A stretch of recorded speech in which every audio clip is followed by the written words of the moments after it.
सबसे crazy transfer window history की। क्या हो रहा है भाई? कितनी क्रेजी हो रखी है ट्रांसफर विंडो। कुछ भी चल रहा है, कुछ भी चल रहा है। कोई मतलब किसी ने जो कभी सोचा भी नहीं है वो हो रहा है।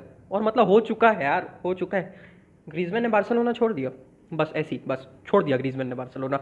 लोन डील पे चला गया है एथलेटिको मैड्रिड। और लूक डियोंग, सेविया का लूक डियोंग बार्सिलोना आ रहा है। कभी नहीं सोचा था यार कि डेडलाइन डे पे ऐसी इतनी बड़ी डील जो है, इतनी इतनी मैसिव डील जो है वो हो जाएगी। बार्सिलोना के ऑफिस में मैथ्यू एलेमनी 12-12 बजे तक बैठा हुआ है यार। इतना ज्यादा टेंस मूवमेंट हो गया था क्योंकि देखो ऐसा है कि एथलेटिको मैड्रिड वाले डील कर रहे थे चेल्सी भेजने के लिए, किसको? साउल को। अब जब तक साउल चेल्सी नहीं जाता तब तक ग्रीजमैन बार्सिलोना से एथलेटिको मैड्रिड नहीं जा पाता, और जब तक ये नहीं होता तब तक लूक डियोंग सेविया से बार्सिलोना नहीं आ पाता। तो यार बेसिकली बहुत ज्यादा टेंस मूवमेंट चल रहा था। ये सब के सब एकदम इंटरलिंक थे, एक डील पे दूसरी डील डिपेंडेंट थी। बट 11:59 पे 11:59 पे रात को बार्सिलोना ने अपने पेपर्स भेजे हैं, अपने डॉक्यूमेंट्स भेजे हैं, जो भी है सारा पेपर वर्क भेजा है लालीगा को, और तब लालीगा ने अप्रूवल दे दिया और ग्रीजमैन बन चुका है एथलेटिको मैड्रिड का प्लेयर। कितनी क्रेजी बात है यार, कितनी क्रेजी बात यार। देखो ये जो पूरा ऑपरेशन है, ये जो सारी डील्स हुई है, इसके दो पार्ट है। नंबर 1 पार्ट ग्रीजमैन का बार्सिलोना छोड़ना और ग्रीजमैन का एथलेटिको मैड्रिड ज्वाइन करना। और मैं सही बताऊँ तो I am happy with it. मैं खुश हूँ इससे, क्योंकि देखो ग्रीजमैन बार्सिलोना में अर्न कितना कर रहा था, तुम इस बात पे फोकस करो। Griezmann per week 800,000 euros Barcelona में अर्न कर रहा था। ठीक है, अब अगर तुम लोग बार्सिलोना के मैचेस देखते आओ तो तुम लोग अपने दिल पे हाथ रखो और पूछो खुद से कि ग्रीजमैन ने पिछले 2 सीजन में या इस सीजन के भी 2-3 गेम्स जो भी हुए हैं उसमें 800,000 यूरोज के लायक परफॉर्म किया है कि नहीं किया? मेरे हिसाब से तो नहीं किया। मेरे हिसाब से ग्रीजमैन ने अंडर परफॉर्म किया है। हम लोगों ने जितना एक्सपेक्ट किया था उतना ग्रीजमैन ने बिल्कुल परफॉर्म नहीं किया, और उसकी सैलरी के हिसाब से तो बिल्कुल भी परफॉर्म नहीं किया है। मेरे को पता है लास्ट सीजन में ग्रीजमैन अच्छे खासे फॉर्म में आ गया था जब कोपा डेल रे चल रहा था तब, बट सिर्फ उसी लिमिटेड पीरियड के लिए। बाकी अगर तुम लोग ग्रीजमैन का ओवरऑल परफॉर्मेंस देखो, ऑफेंसिव आउटपुट देखो, काफी इंपॉर्टेंट वर्ड है, अगर ऑफेंसिव आउटपुट देखो ग्रीजमैन का तो बहुत कम रहा है। मैं ये नहीं बोल रहा हूँ कि ग्रीजमैन मेहनत नहीं करता था, मैं नहीं बोल रहा हूँ हार्डवर्क नहीं करता था। ग्रीजमैन का जो वर्क रेट है सबसे ज्यादा में से एक था यार, टीम में सबसे ज्यादा मेहनत करने वाला बंदा था, आगे खेलता था बट डिफेंस में जाता था, इतने सारे इंटरसेप्शन करता था, टैकल करता था, बट वो एक अटैकर था और अटैकर के हिसाब से उसको जितना परफॉर्मेंस देना चाहिए, जितना आउटपुट देना चाहिए उतना वो नहीं दे पाया था। एकदम सिंपल सी बात है, एकदम सरल सी बात है। अब अपन बात कर लेते हैं स्पेसिफिकली सिर्फ इसी सीजन की। अब जब मेसी चला गया तो हम सब लोगों ने सोचा था कि ग्रीजमैन जो है उसका रोल काफी ज्यादा इमिनेंट हो जाएगा, बट बात वही आ जाती है कि ग्रीजमैन के लिए कोई प्रॉपर पोजीशन थी नहीं। अगर हम लोग को ग्रीजमैन को खिलाना तो या तो हम लोग को 4-4-2 में शिफ्ट होना पड़ता, जो कि बार्सिलोना नहीं खेल सकती, या फिर हम लोगों को 4-2-3-1 में शिफ्ट होना पड़ता। और अगर हम लोग 4-2-3-1 में शिफ्ट होते तो ग्रीजमैन अपना नंबर 10 वाला स्पॉट ले लेता स्ट्राइकर के पीछे, ठीक है, अटैकिंग मिडफील्डर का रोल ले लेता,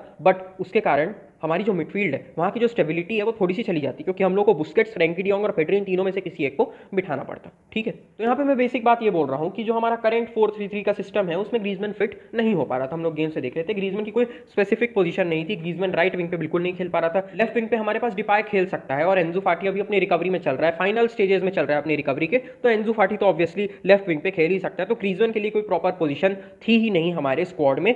तो तुम लोग मेरे को बता दो, जो लोग दुखी हैं कि ग्रीजमैन चला गया है लोन डील पे एथलेटिको मैड्रिड, कहां खेलता हूं ग्रीजमैन, कहां खेलता बार्सिलोना में इस पूरे सीजन में? नहीं बता सकते, क्योंकि उसके लिए कोई प्रॉपर जगह थी ही नहीं। तो यार देखो, बहुत लोग बोल सकते हैं कि इससे जो हमारी अटैकिंग पावरेस है वो कहीं ना कहीं थोड़ी सी वीक हो सकती है, और सही बात है, सही बात है। बट अगर हम लोग थोड़ा सा डीप खोद के देखें, अगर हम लोग थोड़ा सा डीप देखें तो हमारे पास जो प्लेयर्स हैं हम लोग उनको एक बार देख लेते हैं। हमारे पास मेम्फिस डिपाय बहुत बहुत अच्छा परफॉर्म कर रहा है, कोई डाउट नहीं है इसमें। एंजू फाटी फाइनल स्टेजेस ऑफ रिकवरी में है अपने। एग्वेरो इंजर्ड है, 2 महीने के लिए कुछ इंजर्ड था, अब शायद 1-1.5 महीना जो भी बचा होगा वो है। और हमारे पास डेम्बेले भी है और वो भी धीरे धीरे रिकवरी कर ही लेगा। तो बेसिकली मैं यहाँ पे ये बोल रहा हूँ कि हमारे पास अगर हम लोग देखें कि हमारे अटैकिंग 3 कौन हो सकते हैं नेक्स्ट सीजन के लिए मोस्ट प्रोबेबली, तो वो है एंजू फाटी लेफ्ट विंग पे, डिपाय अटैकर खेल सकता है, वही अभी जैसा रोल वो कर रहा है, नंबर 9 खेल के ड्रॉप करता है, फिर बॉल वॉल कलेक्ट करता है, विद द बॉल खेलने वाला प्लेयर है, ठीक है। तो डिपाय बीच में खेलेगा और डेम्बेले राइट हैंड साइड पे खेल सकता है। अब इसके बाद भी हमारे पास बहुत सारे ऑप्शन आ जाते हैं। Yusuf Dembélé right hand side पे खेल सकता है। उसके बाद हमारे पास एलेक्स कोयाडो है, जिसकी डील लास्ट डे पे नहीं हो पाई, वो शेफील्ड यूनाइटेड जाने वाला था बट उसकी डील वहां पे नहीं हो पाई। तो मैं यहाँ पे ये बोल रहा हूँ कि हमारे पास प्लेयर्स हैं, है ना, हमारे पास प्लेयर्स हैं जो कि खेल सकते हैं, इसलिए हम लोग को उतनी ज्यादा चिंता करने की जरूरत नहीं है। पता है ग्रीजमैन आउटपुट दे देता था, बट मैं बोल रहा हूँ कि यार यंग प्लेयर्स हैं, खेल सकते हैं। और अगर मैं देख रहा हूँ कि मेरे सामने एंजू फाटी है, डिपाय है और डेम्बेले है, तो एज अ डिफेंस मुझे तो डर लगेगा थोड़ा थोड़ा, पता है ना। क्योंकि देखो यार, देखो यार, ऐसा है मेरे को पता है जो डेम्बेले है उसकी कोई सर्टेनिटी नहीं है, बट अगर तुम लोग डिपाय को देख लो, अगर तुम लोग फाटी को देख लो, तो ये दोनों यार काफ़ी टॉप लेवल के प्लेयर है। और फिर हम लोग फिर डेम्बेले को एलेक्स क्वाड्रो से रिप्लेस कर सकते हैं, हालांकि कोमैन करेगा नहीं, पता नहीं क्यों, क्या दिक्कत है उसको एलेक्स क्वाड्रो और पूछ से। हाँ तो खैर मैं ये बोल रहा था कि हम लोग उसको रिप्लेस कर सकते हैं डेम्बेले को, है ना, हम लोग यूसुफ डेमिंग से उसको रिप्लेस कर सकते हैं इन द फ्यूचर। जो भी बात ठीक है, हमारे पास टैलेंट है और इस टैलेंट का अगर हम लोग अच्छे से यूज़ करते हैं तो हम लोग को बेनिफिट मिल सकता है, बहुत ज़्यादा नुकसान नहीं होगा। और अगर हम लोग अपना क्लब का फाइनेंसेस देख ले तो भाई ऐसा है ना कि हमारे पास पैसा नहीं, ये बात सबको पता है, जग जाहिर है ये बात, इसलिए हम लोग को किसी भी हालत में पैसा चाहिए था। और जब कोई भी कंपनी जो है बैंकरप्सी की तरफ बढ़ने लगती है धीरे धीरे, जब उसका डेट जो है बहुत ज़्यादा बढ़ जाता है, तब उसको क्या करना पड़ता है, उसको अपने सारे इंपॉर्टेंट एसेट्स बेचने पड़ते हैं। और वही हम लोगों ने किया है, हम लोगों ने एमरसन रॉयल की भी डील कर ली, टॉटनहम यूनाइटेड चला गया है वो, कि तब 25 या 30 मिलियन कुछ की डील है, ठीक है ना, अभी 1 महीने पहले ही खरीदा था, तो उसको भी हम लोग को बेचना पड़ा क्योंकि हमारे पास पैसा नहीं है, हम लोग के पास पैसे की कमी है। और यही चीज़ हुई ग्रीजमैन के साथ, हम लोगों ने उसको लोन पे दे दिया और हम लोग को 1 साल बाद या 2 साल बाद जो भी है, अगर वो लोग लोन को एक्सटेंड करते हैं तो हम लोग को 40 मिलियन मिल ही जाएंगे, क्योंकि they have an obligation to buy, उन लोग को लेना ही पड़ेगा ग्रीजमैन को, ठीक है ना, ऐसा है। थोड़ा फाइनेंशियल व्यू से देख ले तो मेरे हिसाब से तो अच्छी डील है। 800K पर वीक हम लोग का बच रहा है, प्लस 40 मिलियन हम लोग को नेक्स्ट सीजन या नेक्स्ट टू नेक्स्ट सीजन मिल सकता है। अब बात कर लेते हैं जो पूरा जो दिन गुजरा है, इसमें हम लोगों ने एक और साइनिंग किया और इसी के साथ मैं वीडियो के पार्ट 2 में आ रहा हूँ, वो है Luuk de Jong coming to Barcelona.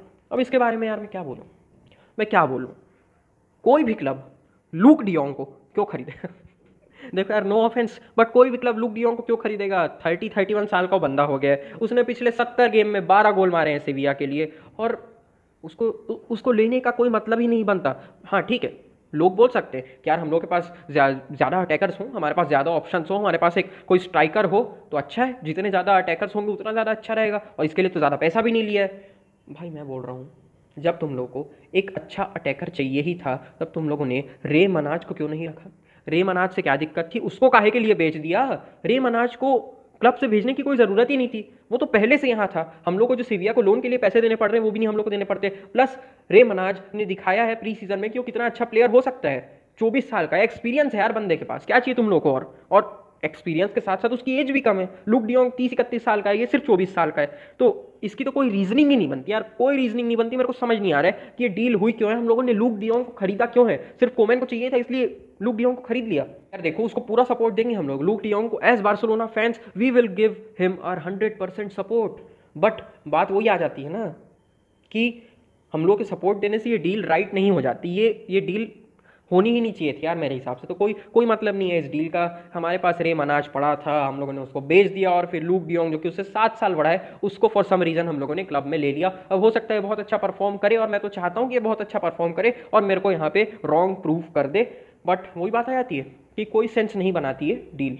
खैर जो भी है यार, it is what it is. अब ये डील हो चुकी है तो हम लोग इसको सपोर्ट करेंगे यार बस, और होप करते हैं कि बहुत अच्छा खेले, और हम लोग क्या ही कर सकते हैं। और बाकी एक टेंशन और है कि हम लोगों ने एथलेटिको मैड्रिड को और ज़्यादा स्ट्रॉन्ग कर दिया है ना। हम लोगों ने पिछले साल उनको सुआरेज दे दिया था कि लो भाई सुआरेज को रखो, और उसकी बदौलत वो लोग बहुत इंपॉर्टेंट रोल सुआरेज ने प्ले किया था उन लोग के ला लीगा जीतने में, और हम लोगों ने इस साल उन लोगों को ग्रीजमैन दे दिया है, जो कि अच्छे से परिचित है वहाँ के पूरे माहौल से, उनके प्लेइंग स्टाइल से, उनके क्लब से, उनकी सिटी से, या जो भी है। हम लोगों ने बेसिकली एथलेटिको मैड्रिड को और भी ज़्यादा स्ट्रॉन्ग बना दिया है, और कुछ ज़्यादा ही स्ट्रॉन्ग हो गई यार एथलेटिको मैड्रिड, इतना भी स्ट्रॉन्ग नहीं होना चाहिए। बस यार यही था आज के वीडियो में। अब मैं सोच रहा हूँ 1-2 दिन में और एक वीडियो डालूँ जिसमें हम लोग बार्सिलोना की इस सीजन की जितनी भी ट्रांसफर है, चाहे इन हो चाहे आउट हो या जो भी है, उन सब लोग को आराम से बैठ के डिस्कस कर लेंगे, क्योंकि अभी वैसे भी इंटरनेशनल ब्रेक चल रहा है, मैच प्रीव्यू वगैरह तो आ नहीं पाएंगे। और अगर मैं बार्सिलोना के परफॉर्मेंस की बात करूँ, गेटाफे के अगेंस्ट क्या परफॉर्मेंस थी यार, वो क्या परफॉर्मेंस थी। अगर गेटाफे के अगेंस्ट हम लोग को पीछे 5 डिफेंडर, बीच में 4 मिडफील्डर और सिर्फ एक अटैकर के साथ खेलना पड़ रहा है, तो हम लोग को इतना समझ जाना चाहिए कि इस सीजन से ज़्यादा हाई होप्स मत रखो, होप्स अपनी कम रखो, क्योंकि मेरे को लगता नहीं कि इस सीजन हम लोग एक भी मेजर ट्रॉफी